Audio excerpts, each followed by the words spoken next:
You thought the games were over? You would be woefully mistaken, my friend. Saw 11 is coming to theaters in 2024, and it's gonna be a family-friendly comedy. Not really. Let's talk a little bit about what Jigsaw's next games may entail. I want to play a game.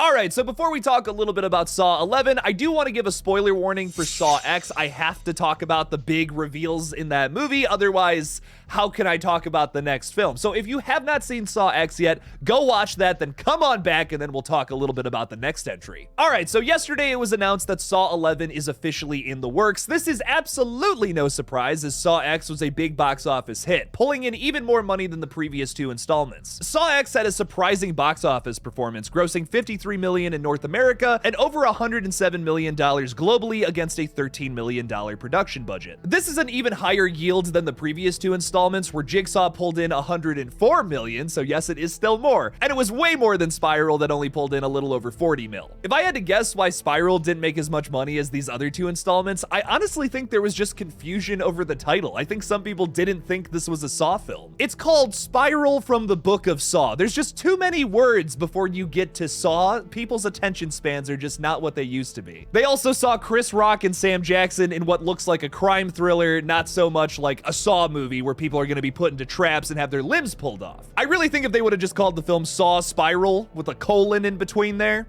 it would have made more money. Do I think it's that simple? Yes, I really do. The announcement came yesterday over on the official Saw Instagram page, where they made this exciting post showing off some Roman numerals, expressing what the date will be for the 11th installment. 9/27/2024, the game continues. This is surprisingly a significant release date for the Saw franchise, considering the fact that Saw 2 came out 364 days after the release of the original movie. Less than a year. It still qualifies, baby. Same with this one, which is 363 days after the release of Saw 10. With most horror franchises that are a little more complex, like Saw or Scream, I'm usually a little wary when it comes to movies that are coming out back to back each year. But with Saw, they're just simply no stranger to that. They've done this many times before. In fact, every movie up until Saw 6 came out less than a year than its respective sequel predecessor. Saw 3D would break this trend though, coming out 371 days after Saw 6. Aw, dang it! The biggest break in between films in this entire franchise has been between Saw 3D, which came out in 2010, and Jigsaw in 2017, so like 7 years essentially. Point being, if any franchise can do some quick turnarounds, it's the Saw franchise, which I personally think has kept a pretty high quality over the years. Like, I don't think all of these movies are good, Saw 3D and Jigsaw,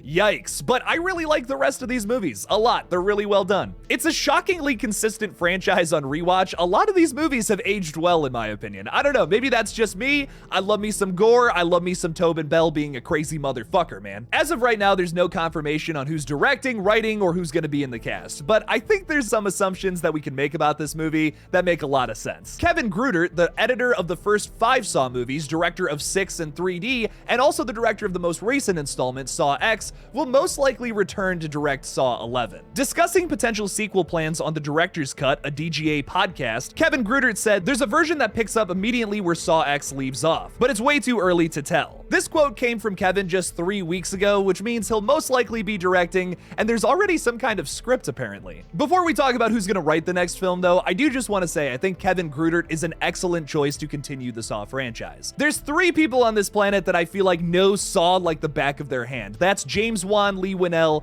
and Kevin Gruder. My boy Darren Lynn Bousman is up there though too. The guy's awesome. I love his Saw movies. But Kevin has been involved in nearly every entry of the Saw franchise. Like I said, he edited those first 5 movies. He was there for the whole journey pretty much. Now the dude's directing, and most of the movies he's directed, minus Saw 3D, let's just forget about that one, are fantastic. The writers of the previous 3 Saw films, Josh Stolberg and Pete Goldfinger, which yes, all 3 of those movies, while being incredibly different from one another, all share the same writers, will not be returning for the 11th entry. Over on X, formerly Twitter, Josh Stolberg announced, got a slew of DMs today about the Lionsgate Saw announcement. Pete and I are sitting this chapter out, very excited excited to see this one as a fan of the franchise. I think people will be pleased with the team. He also writes, thank you to everyone writing kind words about Saw X and your disappointment that I won't be writing Saw 11. To make you feel better, just remember what y'all said when Jigsaw came out. Ha ha ha ha ha. Honestly, so excited to sit back and watch this new one as a fan. Hashtag Saw Forever. That last tweet is hilarious to me. There's a part of me that thinks Josh Snowberg has been waiting to fire that off since the negative reviews for Jigsaw came out, and he's just letting it out now. I might have been part of that negative crowd with Jigsaw. I'm not personally crazy about it, but Saw X absolutely fucks Josh. Where I'm getting with all of this,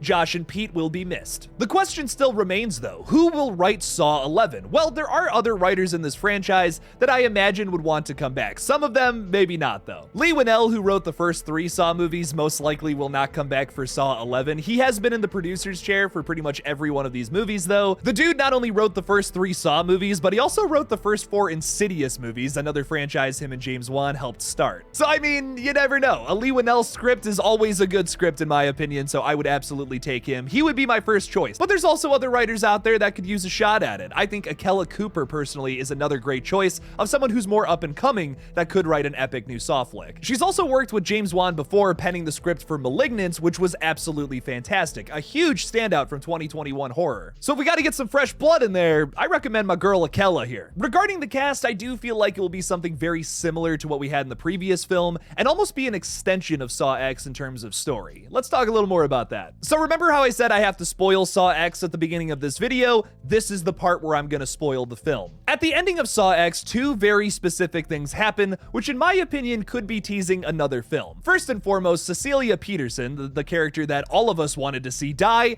did live through the events of Saw X. I personally loved how frustrating it was to watch this evil, vile character live through these events, because as Jigsaw said earlier in the film, this is not about retribution, this is a reawakening. John doesn't want these people to die. He wants them to learn their lesson and move on with their lives. His wires are a little crossed, but I think he's got some good intentions.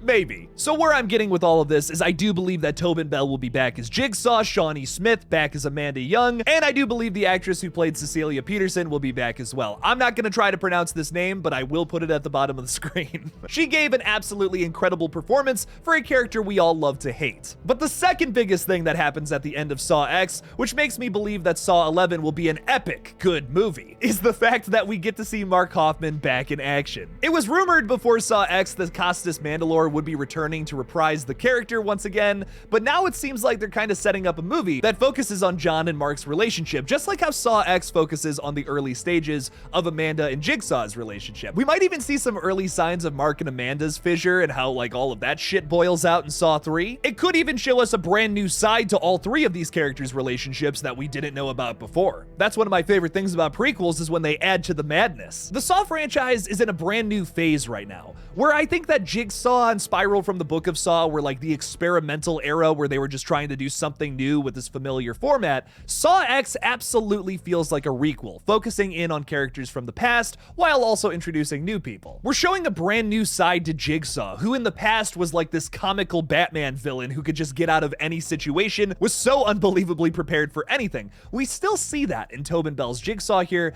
but he absolutely has some more humanity injected into him than the previous films. Where the Don't Breathe franchise failed to make its central antagonist a protagonist in the sequel, I think Saw X is very successful at making its audience root for Jigsaw, even though yes, he is still a totally fucked up guy and not out of character at all. We're just seeing a different side to him. My dream for these next 2 movies is for Saw 11 to set up a sequel to Saw 3D in Saw 12. We have been left on a cliffhanger since 2010 that I need answers to, baby. And like I was saying earlier, Saw X showed us a different perspective between Amanda and John's relationship. Could Saw 11 do the same thing for Mark Hoffman and potentially set up some interesting details about how he was able to escape after the events of Saw 3D?